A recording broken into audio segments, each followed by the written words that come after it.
আমি সদৌ অসম সংখ্যালঘু ছাত্ৰ ইউনিয়নে কৰোনা মহামাৰীৰ যি ভয়াৱহতাৰ প্ৰতি লক্ষ্য ৰাখি আজি আমি প্ৰতিখন জিলাতেই অনুষ্টুপীয়াকৈ আমাৰ যি 41তম কেন্দ্ৰীয় শ্বহীদ দিৱস এই শ্বহীদ দিৱস আমি পালন কৰি আছোঁ। আজিও আমি বিজনীৰ দেওকুৰাত পালন কৰিছোঁ। আচলতে 1980 চনত অসমৰ সংখ্যালঘু সমাজৰ ৰাজনৈতিক, অৰ্থনৈতিক, সামাজিক আৰু যি ধৰণে নাগৰিকত্বৰ সমস্যাক লৈ এচাম উগ্ৰ জাতীয়তাবাদী শক্তি যি অন্যায় অত্যাচাৰ কৰিছিল তাৰ প্ৰতিবাদত আজিৰ দিনটোত 1980 চনৰ 26 মেত এক গণ আন্দোলন দাবী দিৱস নামেৰে ৰাজপথত কঁপাই তুলি এক আন্দোলন কৰিছিল। আৰু তেতিয়াই আমাৰ বিজনীৰ দেওকুৰাতে 11জন, আমাৰ লেংটি চিঙাতে 2জন, এনেকৈ প্ৰায় আমাৰ বহুকেইজন মানুহ শ্বহীদ হ'বলগীয়া হ'ল। আমাৰ মাজৰ পৰা গুচি গ'ল, বহুতো ঘূণীয়া হ'ল। এই প্ৰথমতে মই আপোনালোকৰ সংবাদ মাধ্যমৰ জৰিয়তে সেই শ্বহীদসকলক আমি শ্ৰদ্ধাৰে সোঁৱৰিছোঁ, আমি শ্ৰদ্ধা নিবেদিছোঁ। আৰু যিসকল আহত হৈ আছে, এতিয়াও জীয়াই আছে, তেখেতসকলৰ আশু আৰোগ্য কামনা কৰিছোঁ। আৰু সকলোৰে পৰিয়ালবৰ্গক আমি সদৌ অসম সংখ্যালঘু ছাত্ৰ ইউনিয়নে সমবেদনা জ্ঞাপন কৰিছোঁ। আজিৰ দিনৰ সেই তাহানিৰ দিনত যি সমস্যা আছিলে, আজিৰ দিনত কিন্তু একেই সমস্যা। চৰকাৰ আহি আছে আৰু গৈ আছে, সংখ্যালঘুসকলক কেৱল ৰাজনৈতিকভাৱে কেৱল ব্যৱহাৰ কৰা হৈ আছে। আৰু তেতিয়াৰ পৰাই 1980 চনৰ পৰাই কিন্তু আমছুৱে অবিৰতভাৱে এই কথাবিলাক কৈ আহিছে।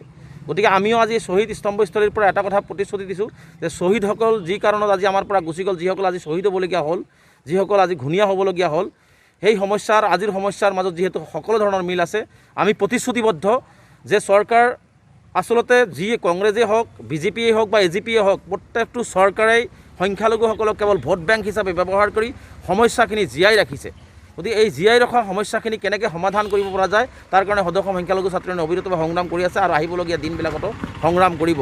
গতিকে ৰাজনৈতিকভাৱে যাতে আৰু বলিৰ প্ৰথা হ'ব নালাগে, ৰাজনৈতিকভাৱে যাতে আৰু সংখ্যালঘু সমাজ আৰু পিছুৱাই যাব নালাগে, আৰু এই শ্বহীদসকল যি কাৰণে শ্বহীদ হৈ গ'ল, যি কাৰণে আমাৰ কাৰণে তেজ দি গ'ল, প্ৰতিটো সমস্যাই যাতে পুংখানুপুংখভাৱে আমি সমাধান কৰিব পাৰোঁ, তাৰ কাৰণে আজিৰ দিনৰ পৰা আৰু অধিক বলিষ্ঠভাৱে অসমৰ বুকুত আমি আন্দোলন চলাই যাম।